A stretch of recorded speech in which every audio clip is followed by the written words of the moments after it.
Welcome back everyone, all you beautiful people, and thank you for tuning in again for this week's brand new coverage of the latest in science medical advancements. And today, oh my goodness, today's topic is something that I honestly thought was so cool, mainly because I have dove into the whole research of cancer therapy and specifically ovarian cancer.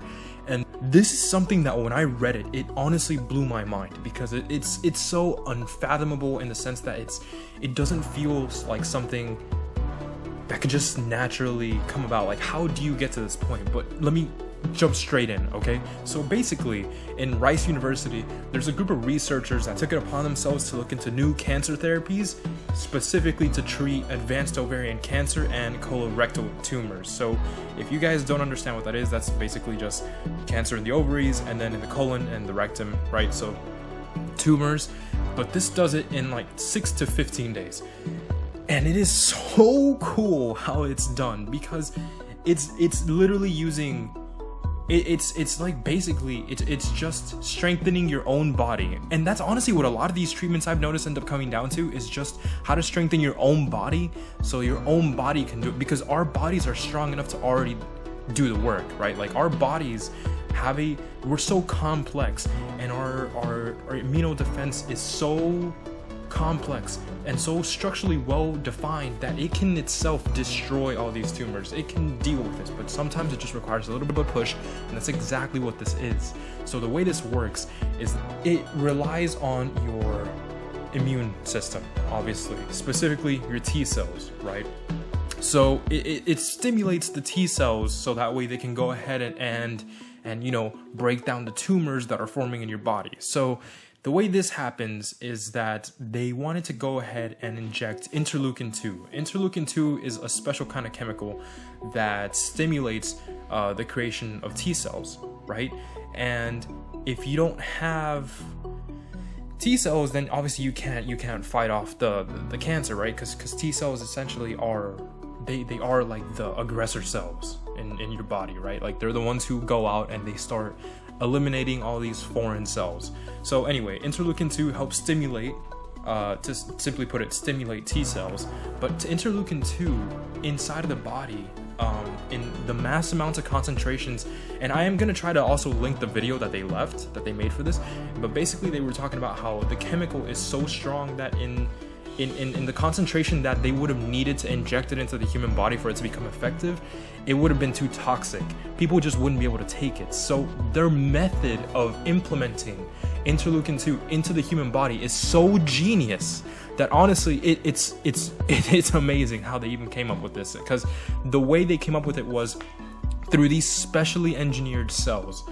They created these special cells that would produce interleukin-2, and these kinds of cells, they were in like these beads, right? Like these special beads. When they get injected, the beads obviously contain the cells. The cells start producing the interleukin-2 starts stimulating the response of the T cells, and next thing you know, your immune system starts getting strengthened by this.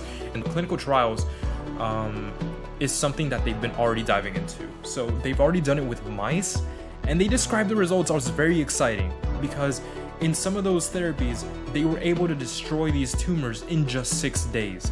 So clinical trials on humans is actually something that is slated to, be looked at in the latter half of this year. So I think that's really cool. But basically, the way this works is that, they had to determine like the correct dose, right? How much exactly of this chemical is needed to break down the tumors, right? Because you can't just overdo it. You don't want to go ahead and intoxicate or risk any form of intoxication, because with different animals, right, we don't all have the same body size. Obviously, all our bodies are different. While we do share, commonalities from organism to organism, we have our differences. So you have to adjust for that. So in their efforts to do that, they managed to find a way. Obviously, it was through these beads, which have the protective shells, that contain the cells inside that produce interleukin-2, and that actually can be used. I didn't even cover on that. That actually can be used to fight most lethal cancers. So that includes the pancreatic cancer, liver cancer, and lung cancer. But just think about it. Think about it for a second. Think about how huge this is. Just the fact that you can have interleukin-2 do so many things, like it stimulates your body's immune system. We don't give our body enough credit for what it can already do, because the fact that it can potentially treat the most lethal kinds of cancers, what can this do for other kinds of cancer, like beyond the spectrum? So like, for example, instead of it just treating ovarian cancer, what can it do to treat like breast cancer? You know what I mean? Like it's massive.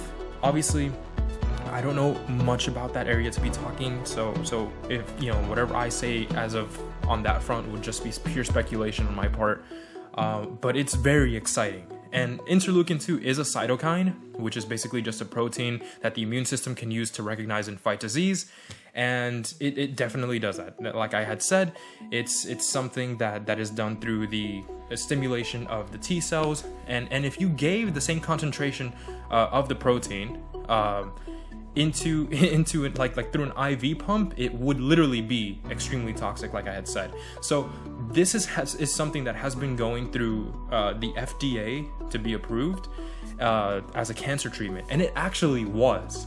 So the fact that this was already approved, they're gonna start human trials later on this year, or at least like they're looking into it a lot more. It's something that shows exactly how advanced our knowledge of these cancers has become, right? Because initially cancer, I remember, and a lot of us probably on that level, we're exposed to the knowledge of cancer as from like the common out, like in schools.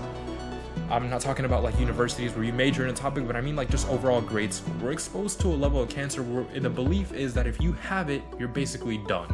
Like you're done for. Like, yeah, sure, you can treat it and whatnot, but you're done for, and that there's no way out of this, and that all these treatments look completely out of sight. But if you actually look at what's being done on the human body, and all these tests, all these theories, all this research, we really need to give our body more credit, because it really goes to show that we already have the capabilities to destroy these diseases. We really do. We just need a little bit of push, but it's something that can easily be managed, and it's something that is very exciting, and I really do look forward to hopefully covering more of this later on as the year goes on. So if you guys enjoyed this video, please go ahead, drop a like, drop a comment, make sure to share it around, even subscribe if you want to see some more of this content on the channel.